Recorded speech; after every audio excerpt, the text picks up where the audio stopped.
started the recording. The computer will inform you. We are recording this for those. If you want to go back to check details later on, you're welcome to do so. But I'd like to welcome all of you to our call this afternoon, which is to discuss something very exciting, a little bit intimidating, but very exciting for those of us here in the Columbia Global Center in Rio, which is seed funding for faculty travel and research on climate in Rio de Janeiro and in Brazil. I'm Tom Trebot, director of the Rio Global Center, and I'm also the interim director of our center in Santiago, Chile. And I'm joined by a number of my colleagues, but in particular by Camila Pontual there on your screen, who is our climate program officer for what we're calling our Climate Hub Rio. So a pleasure to have you. I know you know a lot of the basics, but excuse me if I review them very quickly before we get into the sort of the nitty-gritty, which is likely where your questions are going to lie this afternoon. You can pass up at a segundos. Can you advance the slide? Thank you. So this is about something we call Climate Hub Rio. And you can see for yourselves a flexible platform promoting global collaboration on climate change through research, education, and convenings through dialogue, democratic dialogue between Columbia University and counterparts and partners in Brazil.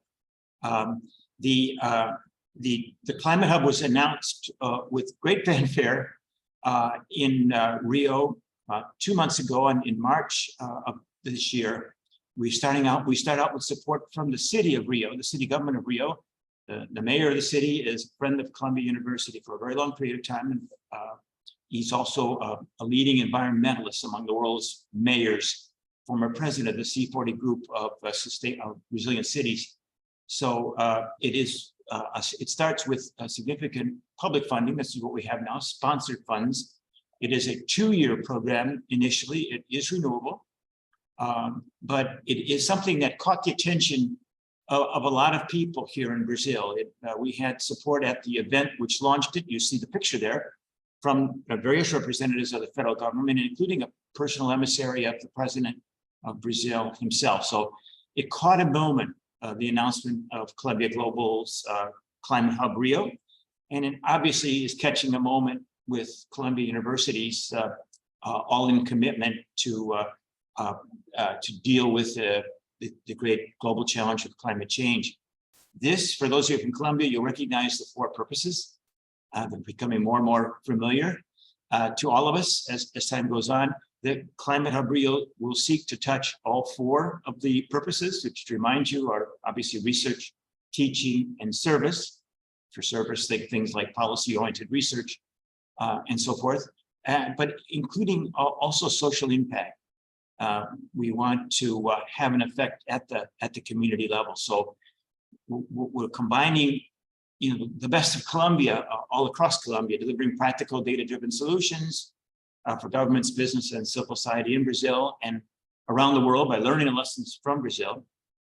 We want to stimulate academic research, launch educational programs, promote dialogue among all stakeholders outside Brazil, inside Brazil, and anyone who's in touch with us. And as I said, we want to design more fourth-purpose interventions at the level of the community.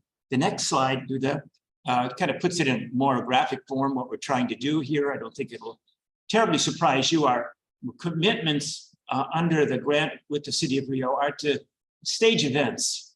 So we're stimulating research funding, for, just as today's RFP illustrates, bringing Columbia researchers here, but we also eventually, later this year, hope to have a mirror process to offer professional fellowships and visiting opportunities for Brazilians to visit at Columbia University. But this, I should say right now, and I know there are many people on the phone who want to know, this is really intended, this first RFP is intended for full-time members of the Columbia faculty and full-time researchers. So we want to stimulate research, we want to promote dialogue. We've already done some of that through our launch event, which was carried on national television.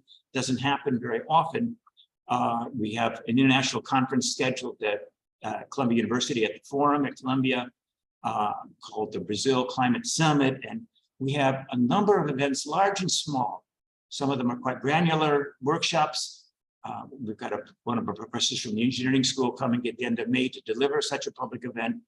But some will be much larger. The education too, obviously, goes without saying. We envision education on a number of different levels. We want to engage students, Columbia students, Brazilian students, working with Columbia students, obviously. We also want to commit ourselves to climate education for business and government, especially for people whose jobs don't involve close familiarity with climate issues and climate matters in general. But we also want to do work among in K-12 education. This is a little bit ambitious, but we have through the city of Rio, in various areas of the city of Rio, but in particular with the Municipal Secretary of Education, opportunity to launch climate education projects in the primary schools of Rio de Janeiro. So that's quite exciting. And so there we want research, we want to promote dialogue, and generally want to engage in education. At this point, if you could pass it on, I wanted to bring Camila into the conversation, particularly to talk about the local context here. I want those of you on the line who need this kind of help to understand you're not alone. We've got good networks here in Brazil, and to talk to you a little bit about them, both individually and some of our partner institutions. I'd like to call on Camila Pontual. Camila, the floor is yours. Thank you, Tom. Thank you all. It's a pleasure to be here and to discuss a little bit more about this RFP.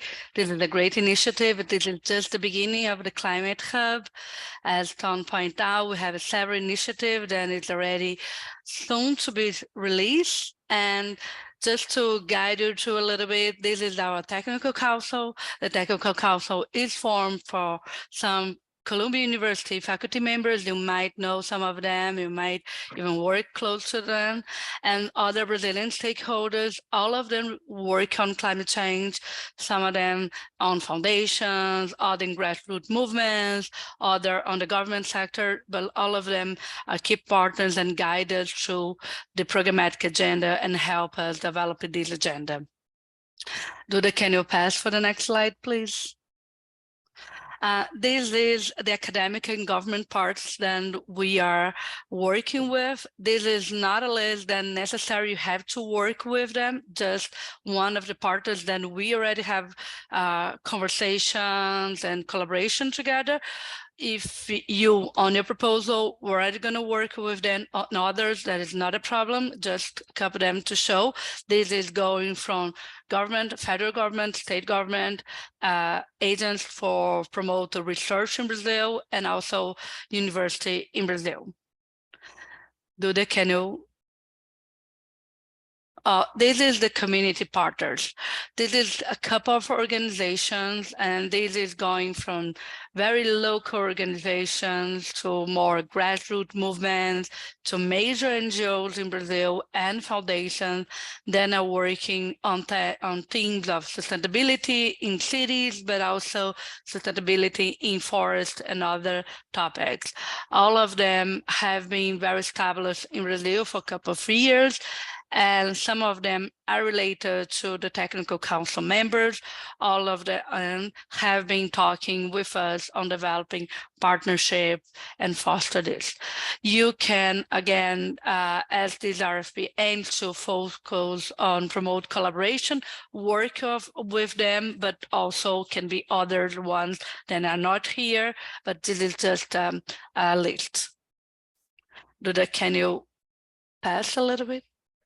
The purpose of this RFP is to promote collaboration in climate research in Brazil or about Brazil between Columbia University members and Brazilian stakeholders. No prior collaboration or experience in Brazil or Brazilian topic is required. If you have it, it's okay, but if you have it, that is not a problem also for that. This is not a criteria that is going to be used to evaluate the application in terms of having prior. Duda, can you pass a little bit? this is the topic, the priority areas that we are working on this RFP.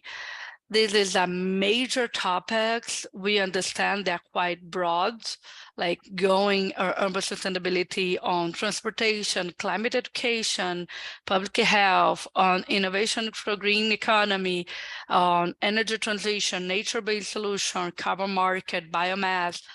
Many of them are huge topics.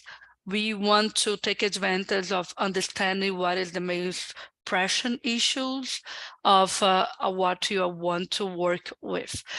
In terms of more forest and land use, we work mainly on the city, on the scope of the Rio de Janeiro area, because as Tom pointed out, these resources come from the City Hall of Rio. So that's why we are focused on more urban perspective or urban land use of forest in the city of Rio.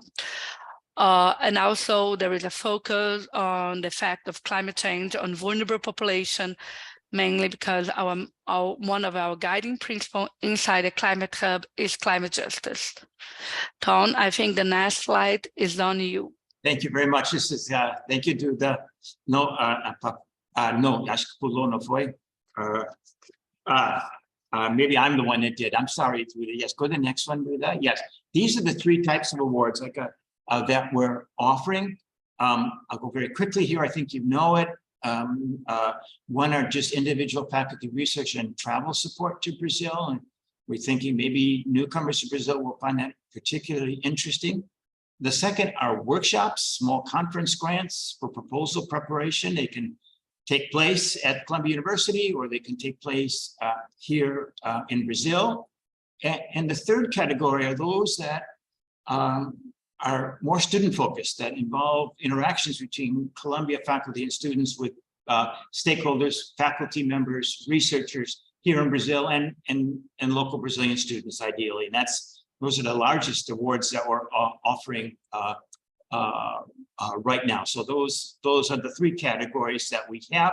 I wanted to talk briefly, the next slide, Duda, about the eligibility criteria. It's a little bit of a tough slide. I won't read you all these words here, but this basically, this first page indicates sort of like, in order to be able to apply, you must be a full-time researcher, or excuse me, field faculty or researcher at Columbia.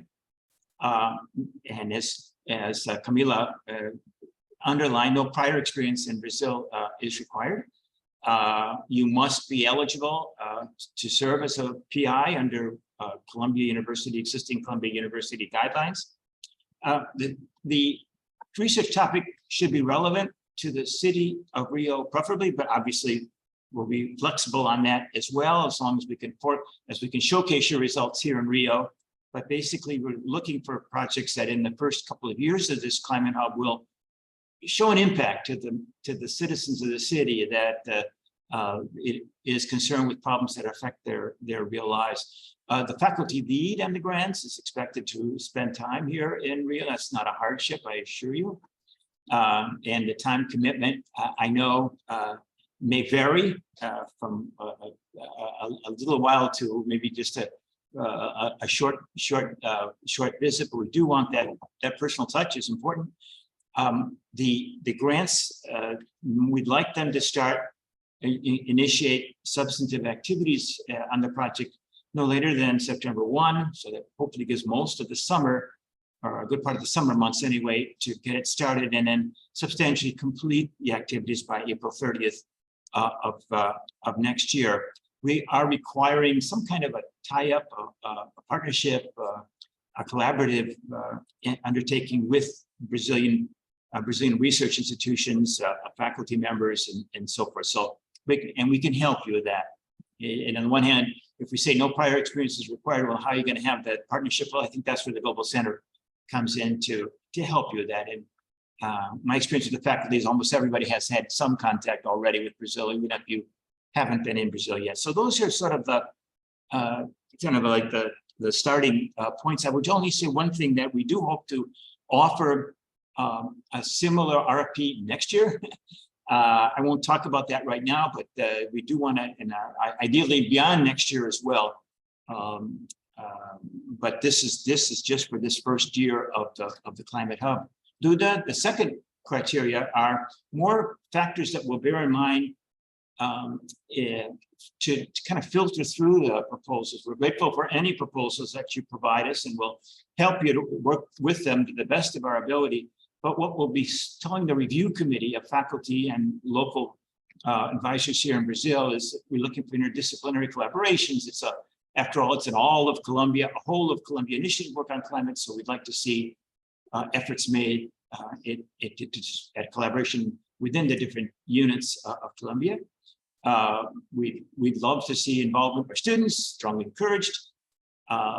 Hopefully you'll be willing to participate in events here in the Global Center in Rio or in some venue here in the city of Rio so that we can showcase what you're doing and invite Brazilian stakeholders to learn from it, and vice versa, you from the participants in those events. We'd love it if you could provide mentorship to researchers and students from Brazil at a point in time.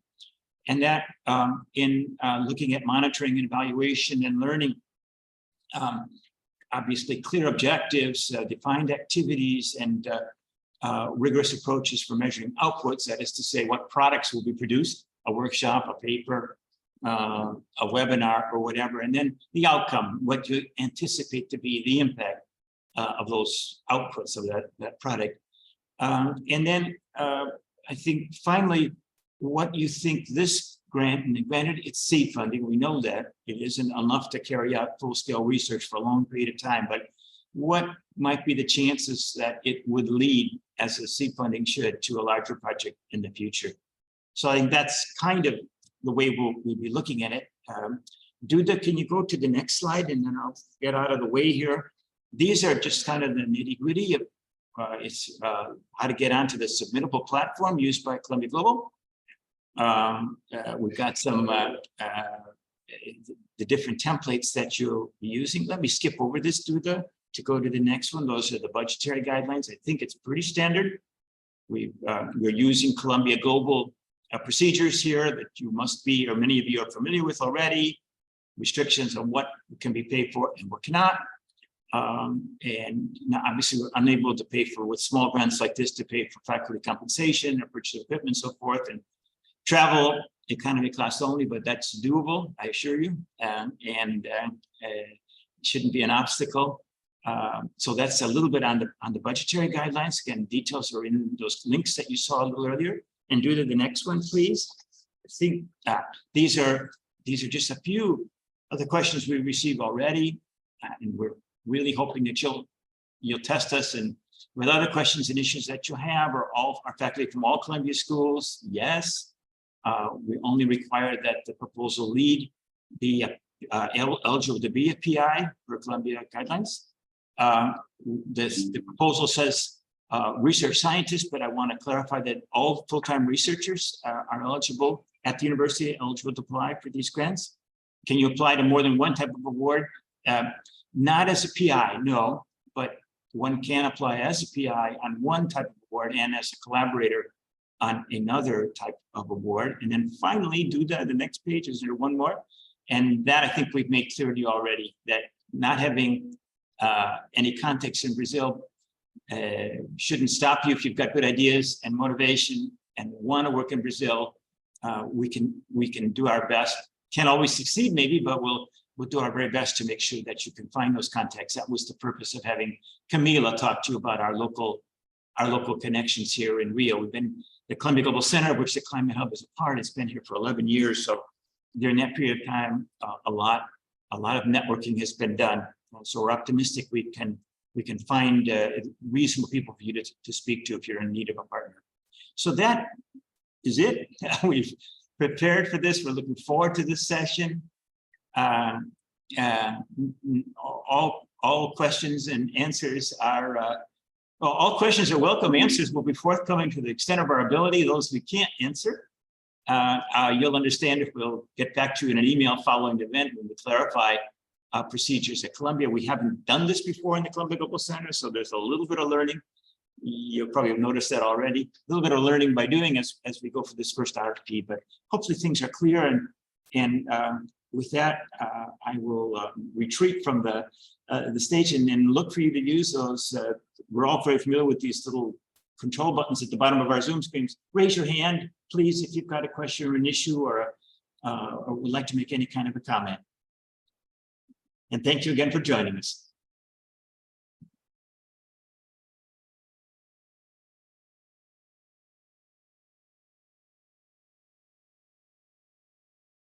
I'm seeing a few. Vicky, I figured I'm glad you could make it in time. Vicky, how are you? Please go ahead.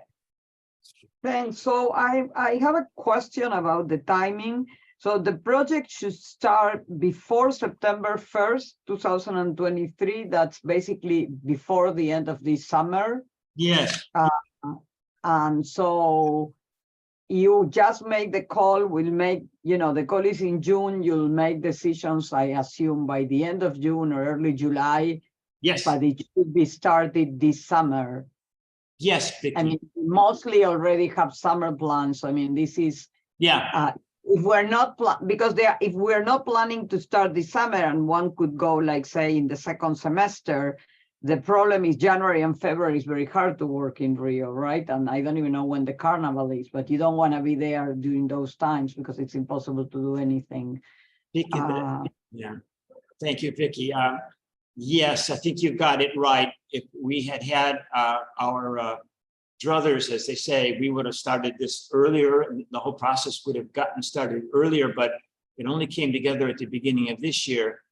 And by the time we got full city approval what we're going to do and figured out the procedures at Columbia, again, it's a lack of experience. The dates are that. I didn't mention, Vicky, and I thank you for reminding me that, yes, the proposal submissions are due on the 9th, and that we hope to have announcements ready for you as soon as early July. ASAP, I assure you.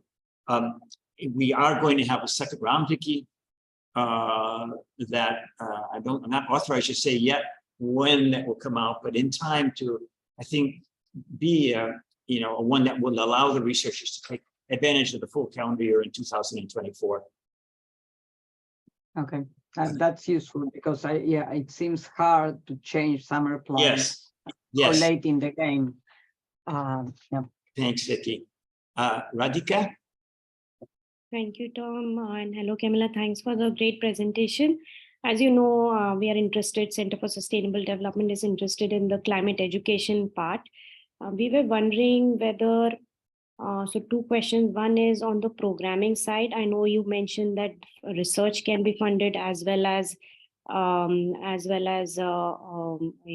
travel will be funded, but will there be any programming maybe with the schools that could be funded, pilot projects, a small pilot project that could be funded as well? And my other question is regarding the overall budget, envelopes. Should we present budgets that are only aligned to certain activities that fall under those categories for this proposal, or should we also give you a picture of overall climate education work that we are, as it is planning separately? I'll try to answer as best I can, Radhika, and if I didn't understand it, you'll clarify for me. In terms of programming funds, the small amounts of money, as I said before, our seed funding, it will be our every intention if additional programming funding can be found outside of the Climate Hub with a local partner. Obviously, that's sort of what we're hoping for, that if we can at least provide the faculty expertise and a faculty presence, that if additional programming funds are needed, that we'll try to find that funding with some of the local partners that we put on the screen. Can't promise that, Radhika, so the amount of programming here, but in the field of education, and if you're aware of this, there are other sources of funding out that can possibly complement these grants. But that won't be the case very often. But wherever it is, we're going to try our best to leverage these funds as best we can. Your second question was about the areas. I think the broad areas Radhika, it sounds kind of general for me to say this, but I think the 4 broad areas are, I think, cover just about everything I can think of. Research, teaching, education, which is, I think, your concern, and climate justice or community level interventions and so forth. Is that what you meant by the categories? I think it's pretty all inclusive. So I don't know if that misses anything. Oh, sounds good, Tom. I think you cleared my question. Okay, good, Radhika. Thank you. Bernard, did I see your hand up there? I think we have one question in the chat. Oh, okay. Yes, I should have told you use the chat. I don't do it myself, but I'm glad that Camila does. Yes, Camila, why don't you read that? It's a question for Leandro Serra. Which department at the PUC-Rio is the hub partner? We are part of the whole university as all, but we have good talks also with the engineering department. Yes, the SDSN folks you might mention that based at PUC-Rio and the engineering school at PUC-Rio. And Leandro, I can take advantage of your question to say there will be I mentioned it earlier, there'll be a corresponding local call for proposals later this year, which would allow researchers, maybe some of you folks on the line will meet people this year who might find people who would be interesting for you to invite back to Columbia next year. So part of the research funding that we have, and the travel funding and seed funding we have, is to do that, is to make that two-way interaction possible. But yes, it's right now our contacts are with the School of Engineering at PUC-Rio, and a little bit with the economics department at PUC-Rio. Bernard. So now I have a question. It's a similar question. No, I happen to be at PUC-Rio today, but I was going to ask a question about FGV. Who are your partners there? Okay, Camila. Again, at JV, we have been directed with CPDOC and also the university as general. Like some university where I have a close relations with one department, some of them we have a more broader relations with the presidents or the office of the president or international collaborations more in general. It's more in general, I would say, at FGV and a number of those institutions, not exclusionary, Bernard. You might have mentioned too, Claudia Costin's work on education. Claudia Costin is one of our advisors from the FGV. We have colleagues as well that work with us at the law school. So we haven't really, in displaying those names, really wanted to commit individuals within them or units within them that they're absolutely our partners yet, but that we think that we're highly confident we can look for support anywhere in those partner institutions, and not just with the people that come to our minds immediately, Bernard. I don't know if that answers your question. And in some cases, you yourself, you've been working at the FGV. I know I will have partners in mind that we might not know, but it isn't meant to be, having partners here isn't meant to be, you're going to be directed to only one small part of a large institution. Thank you. Anna? Well, hello, I'm Anna Rubo from the Center for Sustainable Urban Development in the Climate School. And nice to meet you. And we have collaborated with somebody else who's on the line from Federal University with Professor Vera Tangari, and have had lots of nice things going. One of the things that I would be curious, I share the question from the first speaker whose name I didn't catch. This is very short. Vicky, this is a very short time frame to put something quite complicated. And also June 9th, it's sort of questions about what other summer work that we all have on. But the other question I wanted to ask, because I have applied for seed funding through CSUD before, in which there was a pro forma and there was a form to fill in, which wasn't the best design form, but I'm just wondering what you'll have, because part of these things, I mean, to produce a good application by June 9th is quite an ask, given it's May 8th to 16th. So I would like to know how easy that's going to be to do. And also my second part of my question is that it's the reciprocal aspect of this that seems to me very important. And would we be this is part of the original proposal in a sense that for Colombia to go to Brazil, but it's Brazil coming to Colombia that I think is absolutely what makes this a really excellent proposition. So ease of application, time of application, and also time of results, because I do have experience with Colombia seed funding in which they got very delayed with announcing results. Thank you so much, Anna. I think I addressed it when Vicki asked the question initially. It's not ideal. I grant that. I would have loved to have had this out in March or February even. Wasn't possible, but we've got a good solid protocol in place, Anna. Right now, we'll do the best we can for 2023. But keep in mind, maybe this is early warning. We'll do this again next year. In 2024, which is kind of closer than any of us would like to think it is. But I guess I can't really have a strong answer for you, Anna. I'm happy you point out the reciprocal aspect of our whole approach from the Climate Hub. Right now, the only applicants, really when the applicants really have to be at Columbia, but the Columbia folks will have money, perhaps small amounts of money, to bring collaborators to Columbia if they want to, and then there'll be a companion RFPs more aimed at your stakeholders and your partners here in Brazil. So I appreciate your support for that.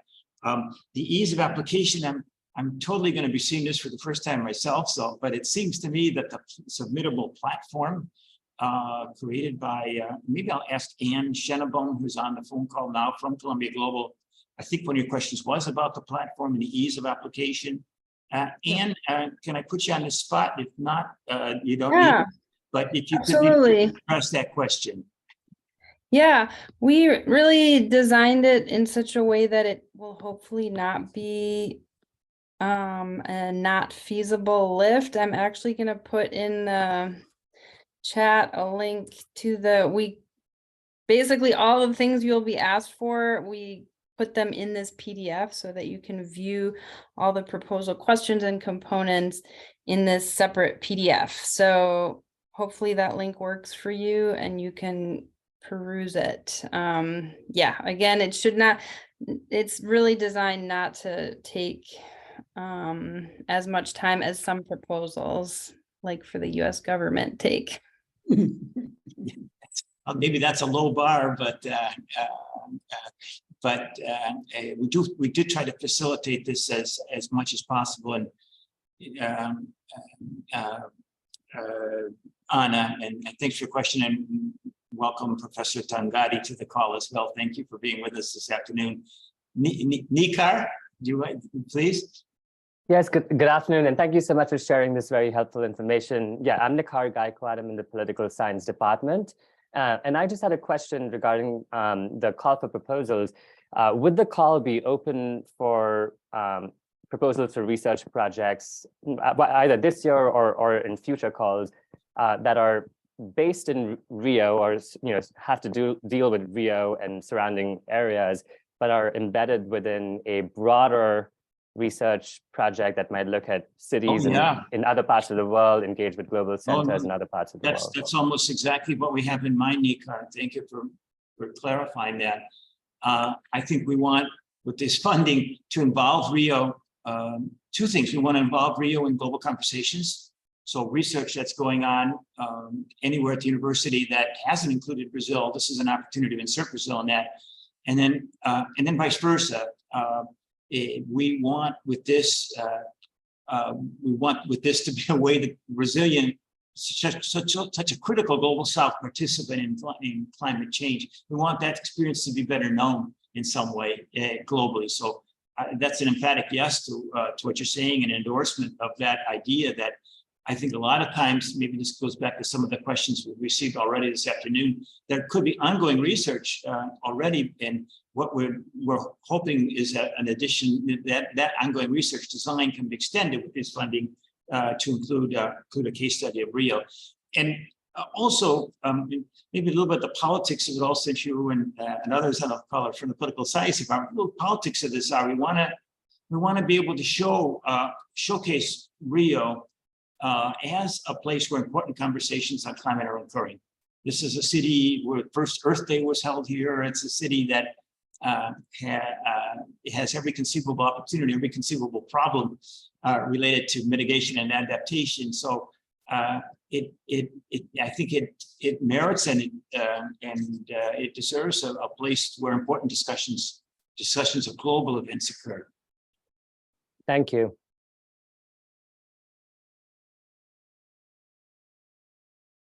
So I hope that answers a number of the questions. Vicki, any further comments from you that I didn't give you? I know you weren't around, you may not have heard the initial part of the conversation, but anything further that you'd like to ask? It was, no, this was Vicki was. Yeah, I think, so the partnerships, it could be anyone that we would be working with in Rio, or it should be from the list that you provide. No. And if it should be from the list, would you? No, it's A. It could be anyone that you're working with, and not necessarily only in Rio, Brazil as well, as long as the results are somehow brought here and showcased here. You know, you could be working with someone from Sao Paulo, Rio Grande do Sul, or the Amazon even, but the results would be showcased here. You as a PI would be asked to come here at some point in time. I hope you consider that a pleasant prospect to come spend some time with us. If you do the kind of faculty individual research, you would still need to have a partner there, right? Yes, Vicki. And what that is on the individual faculty research, frankly, the bar is going to be lower than for someone doing a conference grant and something that's a pre-proposal grant. The bar is going to be lower. You know, you may be working in whatever field of research, and this is the first opportunity for you to come and find context here. We're open to that, and we'll try our best to help you make those contacts. If we can't, we can't. If we can't find someone who we think you're going to think is going to be useful for you, then at least we'll try. But no, yeah, let me say one thing for sure: you do not have to pick from that list that we flashed up on the screen. That was only to say that we have networks here and well beyond the ones that we flashed on the screen.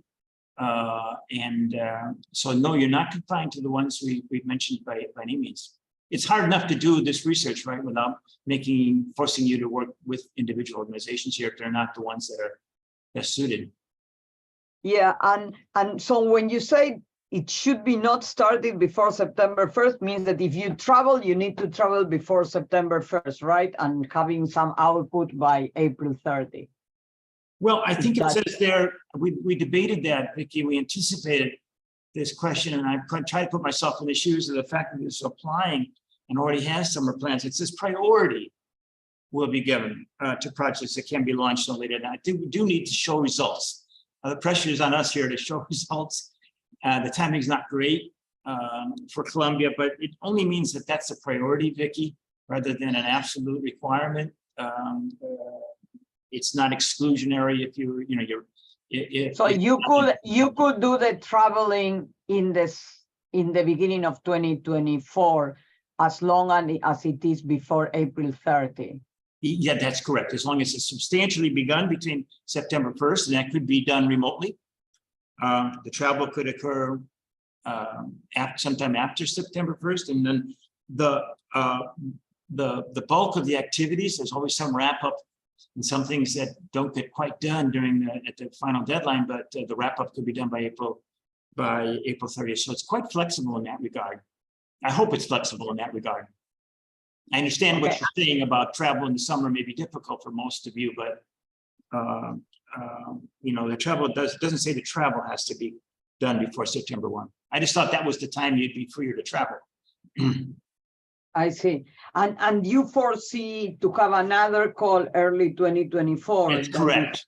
All That's year. correct. Yeah. So including next summer and, That's you know, correct. also May or June of 2024. You would have a full, you know, more degrees of freedom to implement similar projects in 2024 in next year's call. Yeah, I mean, my fear, as I said, is that like the summer is already planned. Yeah. And the first 3 months of the year in Rio de Janeiro are not particularly good for. I would say to that, Bernard is actually doing a sabbatical here in Rio right now, and he can either contradict me or support me on this, but it's not like Chile, Vicky, to take one country that I think we're both familiar with, but nothing happens in February. People spread their vacations a lot here in Brazil. It's rare.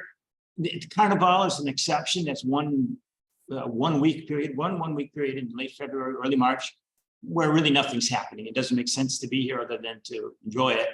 Other than that, my advice is there's no time of the year that is kind of like you can't come here because everything's closed. Okay, that's good to know. Yeah, January and February. So it's not like February in Santiago or January in Buenos Aires that is useless to be there. Okay.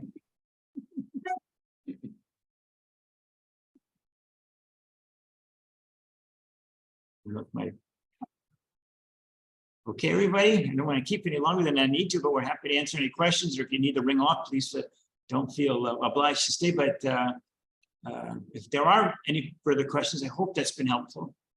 I hope you'll consider applying. I hope that we've interested you in the Climate Hub, because it's something that's going to go on, hopefully for a number of years to come. You know, just your presence here is encouraging for us. This has been recorded, right, right, Duda? The invisible person on the line here, so it will be available. Last question, will you be sending a document that you show? I mean, I arrived late, but the PDF, would you be sending that? Anne or Camila, can you answer that? It's in the presentation, right? Did I? Yeah. Yeah, I think it should be possible to share this, since there are a lot of live links also in the deck, to share the deck with the folks who registered for this call. Did we do that? Yeah, that would be great. Duda, can you do that? You'll share the deck with everyone who's on this call, okay? Yeah, sure. Bom, muito obrigado. Thank you, everybody. Thank you, everybody. Good luck with the important research you're doing. We hope to be, you know, to facilitate some more of it, and we'll look forward to welcoming you all in Brazil or to seeing you on campus. Thanks very, very much. It's very encouraging to see you all this afternoon. Thank you. Bye-bye. Ciao.